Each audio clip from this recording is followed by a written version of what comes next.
भीम शंकर भगवान ज्योतिर्लिंग के महात्म को श्रवण कराता हूँ। कामरूप देश लोकों में प्रसिद्ध है और वहाँ पर स्वयं भगवान शिव प्रकट हुए थे। ऋषियों, एक दैत्य था भीम, प्राणियों को कष्ट देने वाला। यह कुंभकर्ण की पत्नी करकटी नाम की राक्षस से उत्पन्न हुआ था। यह कुंभकर्ण एक बार भ्रमण करते करते उस क्षेत्र में पहुंचा और करकटी नाम की राक्षसी पर मोहित हुआ, जिनके उपरांत करकटी के गर्भ से यह भीम नामक पुत्र प्राप्त हुआ और आज यह बड़ा हो गया है, माता पिता की सेवा करता है। एक दिन माँ को दुखी देखा, भीम ने पूछ लिया। माँ ने बताया कि मुझे तुम्हारे पिता की याद आ रही थी। कौन है पिता? तब परिचय दिया कि रावण का भाई कुंभकर्ण। कहाँ है वो? बोले उन्हें भगवान विष्णु के अवतार के रूप में श्री राम, उन्होंने अपने हाथों से तेरे पिता और तेरे पिता के भाई दोनों का वध कर दिया है।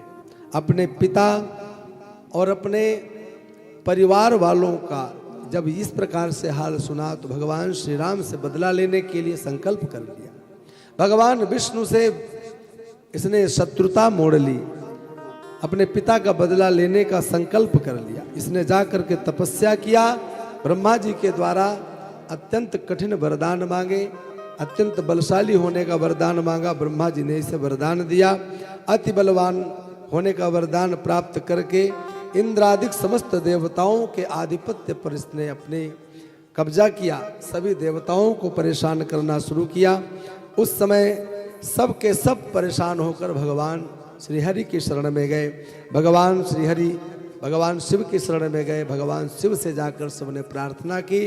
भगवान शिव ने कहा कि निश्चिंत हो जाओ, मैं सभी की रक्षा करूंगा। दक्षिण देश के राजा थे कामरूपेश्वर, और एक दिन भीम ने उन पर चढ़ाई किया, राजा को जीता, उनके समस्त नगरी पर आक्रमण करके जो भी राजा के कोष में धन था सब कुछ चुराया, सबका हरण किया। कोष सहित राजा प्रजा सबको ला करके इस भीम ने अपने कैद खाने में, जेल में बंदी बनाकर डाल दिया। वह कामरूप के वह राजा कामरूपेश्वर भगवान शिव के परम भक्त थे। बिना भगवान शिव की आराधना किए भोजन नहीं करते थे। जेल में बंद हैं, कैसे आज पूजन करें? तो वहीं जो जल पीने के लिए रखा था उसको जमीन में डाला। भूमि थोड़ी गीली हुई तो अपने हाथों से धीरे धीरे मिट्टी इकट्ठा किया, गीली करके छोटे छोटे शिवलिंग बनाना शुरू किया। मन से रत्नई कल्पितमासनम हिमजलई। आपने सुना है ना, भगवान का एक मानसिक पूजा भी होती है। आपके पास में नहीं है कोई सामग्री तो कोई बात नहीं, भगवान का मानसिक पूजन करो, उसका बड़ा मूल्य है। कहते हैं महाराज, वैसे तो हम लोग सोना चांदी धन दौलत भगवान में नहीं अर्पित कर सकते, पर मानसिक पूजा में तो सब कुछ अर्पित कर सकते हो। हीरे जवाहरात मणि मुक्तादि जो मर्जी आए सोई भगवान को अर्पित करो। ऐसी महान पूजा होती है। इन्होंने पूजन प्रारंभ कर दिया और जैसे ही इस भीम को पता चला कि मेरे कैद खाने में यह शिव भगवान की भक्ति कर रहा है, तुरंत जेल में गया और जा करके तलवार निकाली।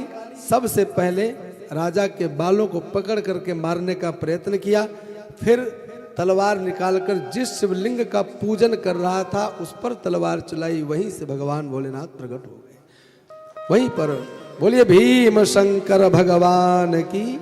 तुरंत राजा को दंडित किया, उसके सेना को मारा और वहीं पर देवताओं की प्रार्थना करने पर भगवान उसी स्थान पर विराजमान हो गए, ज्योतिष स्वरूप प्रदान किया। वहीं पर भीम रूपी दैत्य को मारकर जो भगवान शिव उत्पन्न हुए उनका नाम पड़ा भीम शंकर अथवा भीमा शंकर।